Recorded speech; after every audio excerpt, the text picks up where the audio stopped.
पहिली गोष्ट तर तुम्ही पीओकेच्या संदर्भात जे विचारलं ते सांगण्याचा कॉन्फिडन्स माझा नाही आहे, कारण मी एका राज्याचा मुख्यमंत्री आहे. पण माझी इच्छाही तुमच्याप्रमाणे आहे, माझी अपेक्षाही तुमच्याप्रमाणे आहे. पीओके हा भारताचाच भाग आहे आणि तो अधिकृतरित्या भारताचा भाग झाला पाहिजे. दुसरा प्रश्न महत्वाचा आहे. कालची घटना अतिशय गंभीर आहे. आज सकाळी काही माध्यमांमध्ये मी बघत होतो की रेल्वे मंत्र्याची असंवेदनशीलता आहे वगैरे.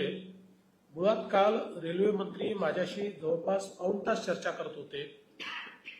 त्यातल्या अडचणी काय आहेत याही त्यांनी समजावून सांगितल्या, उपाययोजना काय आहेत याही त्यांनी सांगितल्या. आणि आपण जर बघितलं तर सबअर्बन रेल्वेवरही सर्वात जास्त गुंतवणूक ही मोदी सरकारच्या काळात झाली आहे. पॅसेंजर अम्युनिटीजमध्येही, पॅसेंजर सेफ्टीमध्येही मोठ्या प्रमाणात झालेली आहे.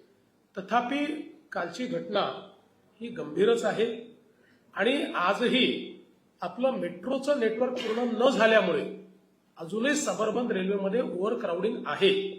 त्यामुळे ऍडिशनल ट्रेन्स कशा आणता येतील हा एक महत्वाचा प्रश्न आहे. पॅसेंजर सेफ्टी करता आता जसं काल त्यांनी सांगितलं की आम्ही दरवाजे लावण्याचा विचार करतो. लगेच दरवाजे लावले तर लोक गुदमरतील. आता एवढं सरकारला समजतं डिझाईन करताना की जर दरवाजे लावले तर व्हेंटिलेशनची व्यवस्था करावी लागेल. बिना व्हेंटिलेशनचे तर दरवाजे काही सरकार लावणार नाही. म्हणजे तेवढं तर निश्चितपणे डिझाईन डोकं हे सरकारकडे आहे. एवढंच नाही तर आता त्यांचा प्रयत्न आहे की मोठ्या प्रमाणात आपल्याकडे एसी ट्रेन्स द्यायच्या आणि या दरवाजेवाल्या एसी ट्रेन्स द्यायच्या आणि एसी ट्रेन देताना भाडं न वाढवता त्या एसी ट्रेन्स द्यायच्या. अशा प्रकारचंही त्या ठिकाणी केंद्रीय रेल्वे मंत्र्यांनी त्याचा प्लॅन तयार केलेला आहे. त्यामुळे कालचं जी घटना आहे त्यातनं काही गोष्टी आपल्याला निश्चितपणे शिकाव्या लागतील आणि त्या प्रकारचं काम त्या ठिकाणी करावं लागेल. त्याचं प्लॅनिंग केंद्र सरकार आणि राज्य सरकार मिळून करेल.